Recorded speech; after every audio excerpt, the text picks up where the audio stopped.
Tenemos en línea a Cristina Techera, que es trabajadora social, docente, trabajadora del Archivo Provincial de la Memoria, coordinadora de la Comisión de Niñez de la Mesa de Trabajo de Derechos Humanos. ¿Estás ahí, Cristina? ¿Nos escuchás? Sí, hola, ¿qué tal? ¿Cómo están? Hola Cristina, buenas tardes, gracias por atendernos. No, muchas gracias a ustedes, es un honor estar con los compañeros ahí en este espacio bueno, que nos informa y que nos ayuda un montón a hacer lecturas de realidad y contextos en relación a lo que va sucediendo, ¿no? Que es tan As- importante en este momento. Así es, por lo menos oír otra campana.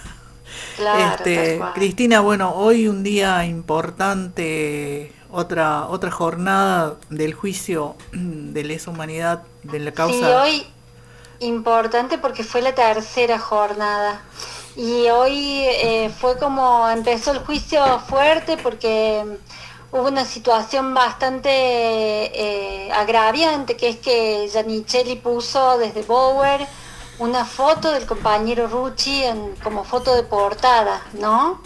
A pesar de que se le llamó la atención, la sostuvo durante todo el juicio, o por lo menos nos dijeron que le iban a llamar la atención.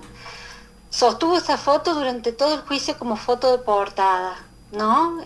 Bueno, estamos acostumbrados a que esta Sí, gente sea agraviante. No sé, yo sé que ustedes vienen siguiendo el juicio y en el anterior también el Chumbi López había sí, planteado un montón de cosas en torno a la jueza. Bueno, habló como y se despachó diciendo cualquier barbaridad de los juicios. Y bueno, fue como bastante fuerte porque además dio datos sobre el mismo archivo, sobre la documentación, desestimó todo lo que se había hecho como juicio. Pero en este empezamos y arrancamos así. Así que bueno, fuerte, ¿no? Empezamos de esa manera.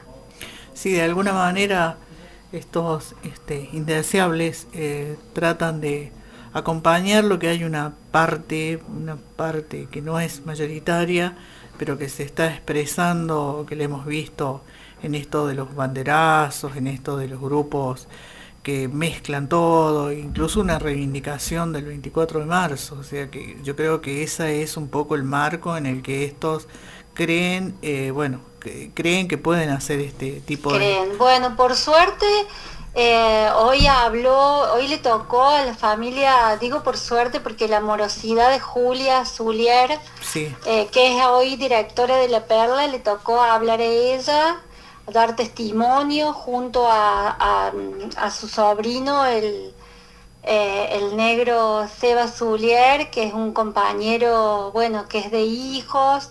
Ella es directora de La Perla y ella, bueno, que daba testimonio por Luis Roberto Zulier, por Juan Carlos Zulier, sus hermanos, y su cuñada Adriana María Díaz, y bueno, y todo lo que había vivido su familia desde un lugar de mucha morosidad, contando acerca de quién era su familia, dando cuenta de la situación pormenorizada en la que vivieron durante la dictadura cívico-militar, pero además dando cuenta de cómo fueron estafados, fueron amedrentados y demás.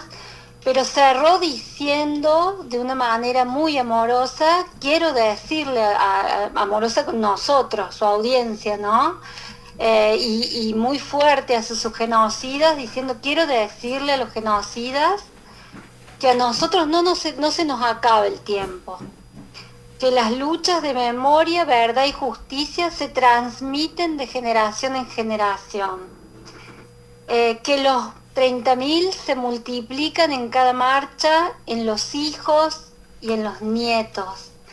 Bueno, fue muy sí, fuerte escucharla, sí. ¿no? Realmente fue como un momento muy significativo y bueno, y de ahí, después de ella, habló Sebastián. Sebastián hizo, bueno, también un relato. Sebastián fue apropiado junto con sus papás, fue detenido y fue entregado por la intensa búsqueda de sus abuelos, entregado a ellos. Luego de 5 horas de haber sido apropiado, tenía 5 meses, con signos de, estaba en shock y con signos de haber sido golpeado, para que no pida comida probablemente, para que, bueno, él también hizo un relato muy amoroso en el que reconoció a sus abuelos, en el que reconoció su lucha, en el que reconoció su persona, su militancia, y reivindicó la militancia de su familia, reivindicó los 30.000, y además hizo todo un recorrido de análisis sobre la conformación del taller Julio Cortázar, que dio lugar a la conformación de hijos. Y él también, de una manera muy amorosa, cerró diciendo: me voy a ir del mismo modo, sonriente, porque voy a poder abrazar a mis hijas, darles un beso, compartirles que nosotros somos la alegría y la vida y que siempre hemos batallado contra la muerte y la tristeza. Y si hay algo que yo puedo enseñarles es eso, que se encuentran en sus abuelos, que se encuentran en mí, que piensen que es necesario tener una sociedad distinta, una sociedad más justa, donde los derechos no sean para unos, sino para todos. Así cerró Sebastián, ¿no? Y bueno, y planteando esto, ¿no? Están presentes cada vez que salimos a las calles, los 30.000, que levantamos las banderas, que construyen democracia y que fortalecen la esperanza. Y yo pensaba en este momento en eso, que esto que decía, digamos, cómo hijos habían nacido en términos de los scratches, de todo el recorrido que habían hecho y cómo había sido posible a través de los compañeros encontrar a Diederich en un pueblito Sí. de Tras la Sierra, ¿no? Sí.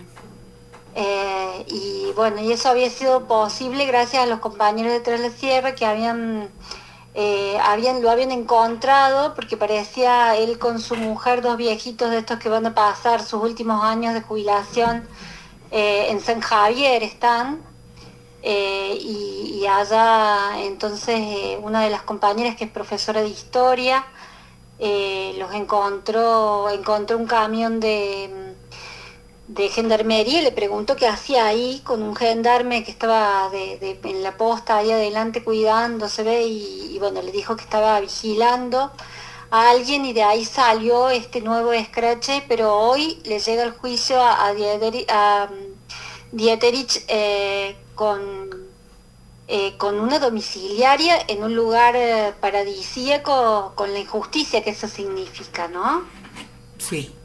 Sobre todo pensando que ellos no solamente se adueñaron de sus vidas, torturaron, bueno, todo lo que todos sabemos, sino que además la familia Zulier fue contando detalladamente cómo fue, era una familia que tenía una pyme y cómo fue quedando sin absolutamente nada por la extorsión permanente que sobre ellos se generó. Entonces uno dice, bueno, y Diederich, siendo quien había desde el batallón 141 elegido los grupos hacia donde los grupos de tarea iban a atacar a compañeros obreros sindicalizados, a los estudiantes, bueno, cada estas definiciones las daba este personaje, ¿no? Que hoy tiene su jubilación intacta, que hoy está en este lugar.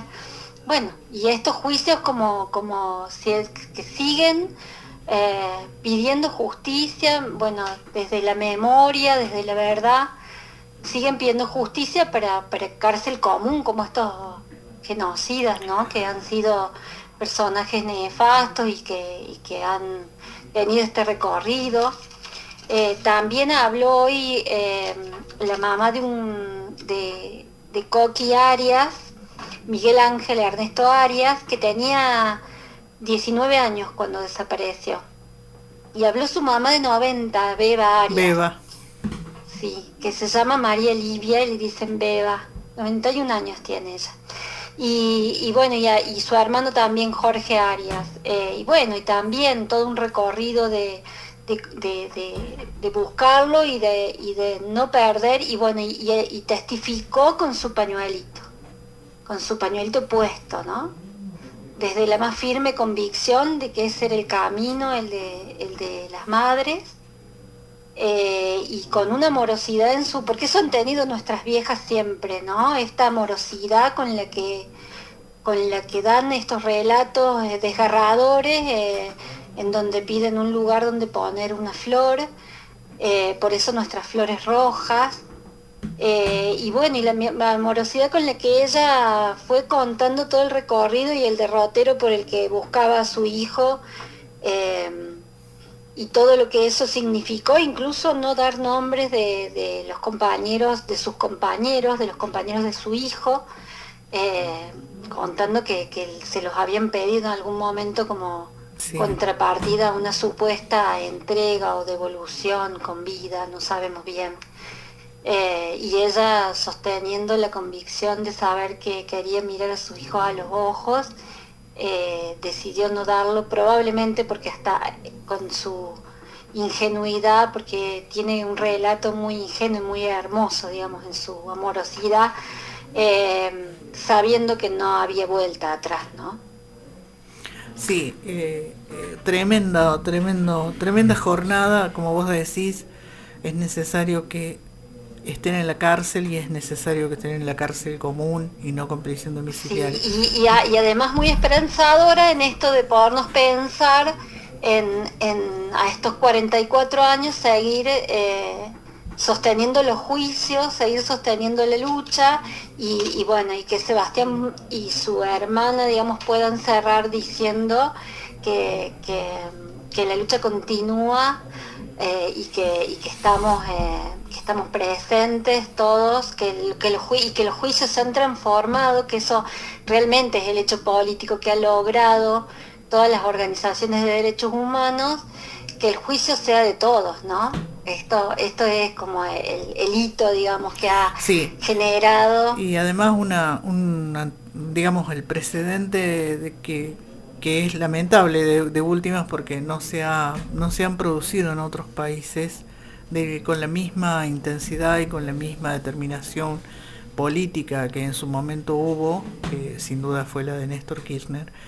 Esto de los juicios, que bueno, venimos siendo un ejemplo a nivel casi mundial de seguir todavía claro, a tantos años sentando en el banquillo a lo que queda, que todavía queda bastante, y poder juzgar y poder en realidad no solamente satisfacer de alguna manera el deseo de justicia de las familias, sino que además que a la sociedad se le transmite un mensaje claro de que nunca más, de verdad.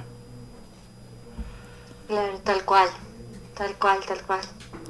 Por eso es importante. Cristina, vos trabajás en el Archivo Provincial de la Memoria, y un poco para que conozcan quienes nos escuchan, un poco que cuentes qué consiste el archivo. Nosotros hemos hecho ya otras notas, pero bueno, un poco que no ¿Cómo fue la pregunta del archivo? Claro, para que escuchen, nosotros conocemos, pero para quienes nos escuchan, ¿en qué consiste el Archivo Provincial de la Memoria? El archivo, bueno, habré contado un poco, sé que antes que yo estuvo María Eleonora, sí. El archivo tiene como dos funciones muy importantes. Por un lado, es un museo sitio que tiene distintas salas, que tiene además recorridos pedagógicos, y tiene una explicación de qué funcionaba allí cuando en épocas de dictadura militar, que funcionaba el Departamento 2 de la Policía, que fue centro clandestino de detención y tortura. Y entonces tiene por un lado el museo sitio, por el otro lado tiene un espacio que es un área que es investigaciones, que es la que nos ha permitido tener la historia de vida, por ejemplo, en un espacio que se llama Presentes Web, que si entran en la página está ahí un apartado que se llama Presentes Web y que está la historia de todos los compañeros que han sido, por ejemplo, las víctimas de este juicio. Y hay un trabajo documental acerca de, y aparte ha servido, digamos, de documental. El archivo inicia sin archivos, a pesar de su nombre, y a través de las distintas pesquisas o capturas o, digamos, investigación que realiza el área de investigación, se va por las seccionales de policía a partir de la ley y se les permite traer la documentación que incluso ha servido en los juicios, ¿no? Y que ha sido elemento documental para la justificación de la realización de juicios. Claro, y bueno, y tiene un área de historia oral en donde se va tomando testimonio y de los distintos familiares y sobrevivientes, y eso genera un relato que ha sumado personas desaparecidas que probablemente no estaban por ahí en algunos lugares, como comisiones de la memoria que se van generando y dan lugar a encontrar más compañeros, a dar con sus historias de vida y que esto no se pierda. A la vez, digamos, tenemos una biblioteca específica que ahora la estamos poniendo a tono, y ahí tenemos material específico sobre derechos humanos. Y bueno, espero no olvidarme de ninguna de las áreas. También en investigaciones hacen la documental que sirve para las cuestiones reparatorias respecto a las pensiones y demás de los compañeros. Y bueno, esto un poco es lo que realiza el archivo, que tiene un trabajo y un archivo que fue inaugurado hace 2 años, nuevo, sí. Que tiene toda la documentación sobre que hay en Córdoba, ¿no? Respecto de los juicios. Yo en realidad cuando me convocó a charlar un poco, no era desde este espacio, sino un poco más desde el trabajo que vengo haciendo con niñez, ¿no? En particular yo estoy en la comisión de niñez y desde ahí estamos, digamos, porque también en esto de trabajar en derechos humanos el tema es analizar cómo garantizar derechos, ¿no? Y esto es un poco lo que venimos trabajando. Hemos concentrado en este momento en la comisión a más de 40 compañeros profesionales, desde los colegios de profesionales, desde los distintos espacios, y venimos, digo, no nos escapa la situación de Blas, por ejemplo, ¿no? Que pasó hace muy poco con la policía, en un triste hecho, sí, que no debía haber sucedido, y entonces en estas continuidades, si se quiere, de la policía en términos de modus operandus, de formas de accionar, de lógicas, nosotros también analizamos estas cuestiones que tienen que ver con cómo de alguna manera los jóvenes son muchas veces el destino de la mirada y la focalización de estos grupos hacia dónde poner el lugar de lo que no está bien, o ¿no? Como entender la juventud como lo malo, o poner este lugar, digamos, hoy en día en donde los jóvenes en realidad uno ve que en pandemia es tan conflictivo para quienes tenemos hijos, para quienes para quienes transitan esta situación de estar en la casa o en situación de pandemia, y bueno, que los colegios no estén abiertos y toda la realidad que les toca a ellos vivir como adolescentes.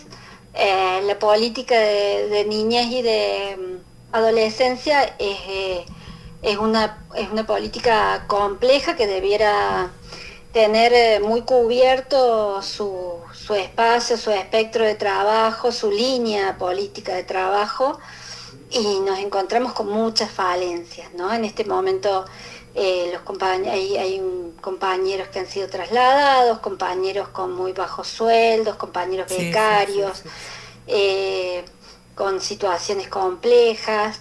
Y bueno, y en el reclamo de cubrir protocolos de pandemia y demás, como respuesta han recibido, hay compañeras despedidas, hay, bueno, toda una serie de abanico de situaciones que debieron resguardar tanto a los profesionales como a la gente en situación a los jóvenes, digamos, y a la gente trabajadora de estos espacios, que debería ser mucho más tenida en cuenta, pero bueno, como algo igual que viene reclamando salud, no están dadas las condiciones, ¿no? Para que los compañeros estén en estas primeras líneas de fuego, de atención de emergencia, con los requerimientos mínimos, y bueno, y esto está generando mucha tensión hacia las instituciones públicas. Y ante el reclamo de los compañeros, son los compañeros el fusible que salta, ¿no? En la política pública. Así es, hemos visto situaciones muy injustas, situaciones de desconocimiento de derechos y sobre todo de no darle relevancia a áreas del Estado que tienen que tenerla, como vos has mencionado. Vimos hace poquito lo de CENAF, bueno, ahora, no hace poquito, que tiene que ver con esto que vos estabas diciendo. Así que compartimos plenamente lo que vos estás diciendo. Bueno, Cristina, después de ese relato que nos hiciste, que la verdad que impactante, tremendo, el juicio, y de la información que nos dejaste, queremos agradecerte esta comunicación y agradecerte también el trabajo que hacen y que vos haces junto, por supuesto, con tus compañeras y compañeros, porque ese es el trabajo sobre el que está sostenido todo este esfuerzo por mantener la memoria, la verdad y la justicia. Muchas gracias. No, muchas gracias a ustedes por el espacio, y bueno, y es un orgullo y una alegría para nosotros poder contar con un espacio, como vos decías recién, que dé otra campana, que muestre otras voces, que muestre otras realidades y que permita ver lo que Córdoba propone y plantea desde otra mirada de trabajadores sindicalizados, de compromisos políticos y de acción específica en torno a los derechos humanos, como ustedes acompañan siempre, ¿no? Bueno, Cristina, te agradecemos, y capaz, bueno, si vos nos permitiste, convocamos de nuevo, porque esto del juicio nos ha dejado impactados. Bueno, cómo no, tu relato cómo no. Ha dejado a varios impactados. Bueno, Cristina, un abrazo enorme y gracias. Un abrazo grande. Te mandamos un abrazo, compañera. Gracias a ustedes. Hasta ahí pasaba la palabra de Cristina Techera, trabajadora social, docente, trabajadora del Archivo Provincial de la Memoria, coordinadora de la Comisión de Niñez de la Mesa de Trabajo de Derechos Humanos, hablando un poco, ¿no?, de su trabajo y de la tercera audiencia del 12º juicio por delitos de lesa humanidad en Córdoba. Estuvimos también con Oscar Atienza, que dejó conceptos respecto a la pandemia, como siempre, datos muy claros, y con Víctor Garay del Sindicato de Músicos. Y nos estábamos yendo, nos está corriendo nuestro operador Javier. Hilda, Hugo, espero que le hayan pasado de la mejor manera. Así es. Y nos vemos. Interesantes todas las entrevistas. Y así bueno, es. Nos vemos el miércoles. Si todo sale bien, los esperamos en la Radio Gen, en esto que hemos denominado, Hugo, un programa de miércoles.